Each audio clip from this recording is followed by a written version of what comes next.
ప్రపంచం తగ్గనే క్రాన్స్ డిసీజులు కానీ, irritable bowel డిసీజులు కానీ, ఎస్ఎల్ఈ, జాగ్రన్ సిండ్రోమ్, మయోసైటిస్, ఇలా ఏ పేరు చెప్పినా, ఏ ఆటోఇమ్యూన్ సోరియాసిస్లు చూడండి ఎంత స్థాయి కుళ్ళిపోయిందనుకున్న సోరియాసిస్లు కూడా మీరు జస్ట్ దెబ్బకి లేసి కూర్చున్నాయి అంటే ఈ మిరకల్స్ అన్నీ నేను డైట్లో భాగంగా డే 1 నుంచి కూడా కోడిగుడ్లని విపరీతంగా డైట్లో ప్రమోట్ చేస్తూ వచ్చాను. ఆ డైట్తో వచ్చిన మిరకలు నేను ప్రతిరోజు చూస్తానున్నా. Every day everywhere it happens. Highest form of కోడిగుడ్లు తీసుకుంటే అద్భుతమైన ఆరోగ్యం ఉంటుంది. సో ఈ దుష్ప్రచారాలు నమ్మకండి. ఇది యాంటీబయాటిక్స్ లాంటివి అనేది బ్యాడ్ డే, లేకుండా ఉంటే మంచిదే. కానీ లేని ప్రపంచం లేదు, ఆల్టర్నేటివ్ లేదు. నీరు, కూరగాయలు, మిగతా గాలి దగ్గర నుంచి ప్రతిదీ కలుషితమైన రోజుల్లో ఇవన్నీ కూడా ఇన్నోవేటబుల్ అని గుర్తించండి.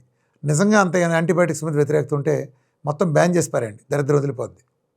అంతేగాని కోడిగుడ్డు నుంచి చెప్పే ఇలాంటి సైడ్ ఎఫెక్ట్లు ఉన్నాయనే వాటి మీద ఆ ట్రాప్లో మీరు పడకండి. ఎందుకంటే మన డైటర్స్ 100 మెసేజ్లు పెడుతున్నారు, ఆ వీడియోలు పెడతా, వీళ్ళందరికీ సమాధానం చెప్తున్నాను. ఇలాంటి చెత్త నాన్సెన్స్ వస్తానే ఉంటుంది, అన్నీ పట్టించుకోమాకండి.